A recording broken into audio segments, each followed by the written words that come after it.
second week, I'm going to sort of introduce this new process that's so helpful for me, and I hope will prove to be helpful for all of you. So this week I called, that was my dog. Hopefully she lies down. It's not so loud. This week I called Where There's a Will, There's a Way, which is the truth. Doesn't always mean that we should use our will, but sometimes we need to. So, parenting for me is full of rough waters, and I would argue that's probably the case for most people. But for me, one of the most emotionally challenging things to navigate is the pull between financial stress and family fun. And so I just consistently, my heart kind of sinks to my feet when I have to say no. Not because I say no to my kids all the time, but when I have to say no because the bank account is weighing heavy on my shoulders, it is just crushing. It just is the worst feeling to me. And so this week was one of those times. Some unexpected and really large bills crossed the desk this winter, and things are feeling a little tight. Things are feeling tighter than they have in a while, mostly due to those two big bills right now, but a few other things as well. So a family member this week was our school vacation. We live in New England, so we get a winter vacation. And a family member generously offered us a slopeside condo. How fun! This February vacation. And my gratitude was completely overflowing as soon as she offered that. But the reality is that the ski ticket prices are over $100 for an adult and $70 for a child. So it doesn't take a mathematician to calculate what that looks like for a family. It adds up really fast. Even one day of skiing is expensive, never mind more than one. So my first thoughts about this looked something like this, and there's many, many more thoughts, but I'm going to give you three. The first thought that came to mind was, I hate not having enough. I just hate it. The second is, we should just stay home, right? If we can't do what we want to do, forget it. Let's just stay home. Another thought was, I'm failing my children by not providing them with enough resources to be able to say yes to simple things like skiing, right? As a parent, it's really hard to know that you as an adult are capable of earning more money, but haven't found the way yet to do so. So there's some blame and some guilt that came into play for me. So the second thoughts, because let's always, always, always remember that we can't control our first thought, but we can always control our second thought. The second thoughts looked like this. And again, there's many more, but here's three. So one is, we will have so much fun escaping for a few nights. How lucky are we to be gifted this retreat? So sort of just like, hey, we get to spend a few nights somewhere that's not home, just see some world, go on a little road trip, have some fun. Lucky us.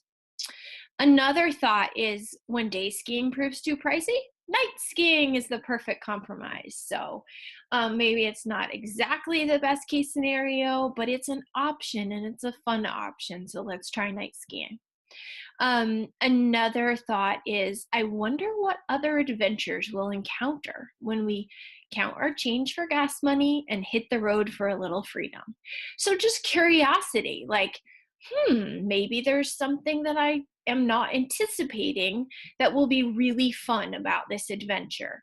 Even though it's not proving to be exactly what I would dream for us, let's see what we can make of it. So again, remember, we can never, well, not never, but we can't control our first thoughts. They just happen. They're just like fly in.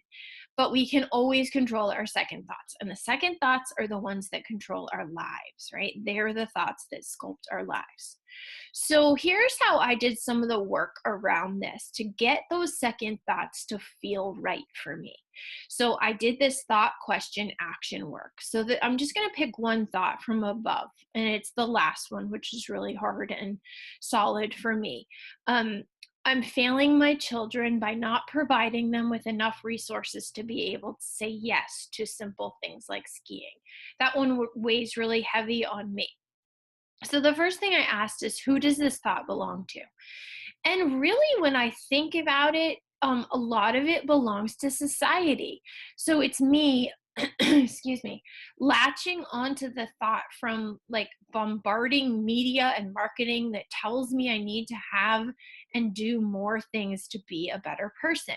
So when I really, really think about it, a lot of that thought for me comes from what the world is telling me I'm supposed to have more, more, more, and not even so much from my own experience of enjoying my life with my children. Um, and the next question is, what purpose does the thought serve? And it really doesn't serve any purpose, none. It stops me dead in my tracks and it asks me to retreat from living the beautiful life I've been gifted, right? It's asking me to just pull away versus keep going, to keep remain open and growing. The next thought is the when question. So, or the next question, when am I ready to release this thought? And the answer is now. I'm done with it. So where do I need to put it? This is our where question. Where do I need to put the thought next? Remember these questions, this thought question action, process is who, what, when, where, why, and how. So the where question is, I need to put it in the trash, in outer space, buried in Mother Earth.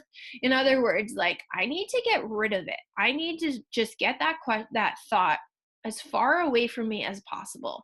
I need to stop listening to the media and marketing messages and just really focus on my own present situation, my own family, and this beautiful life that we already have without the more, more, more, more, more. And so, why am I giving this thought power? Here's our why question. Because it's easier to think the first thought than to do the work of creating a second one, right?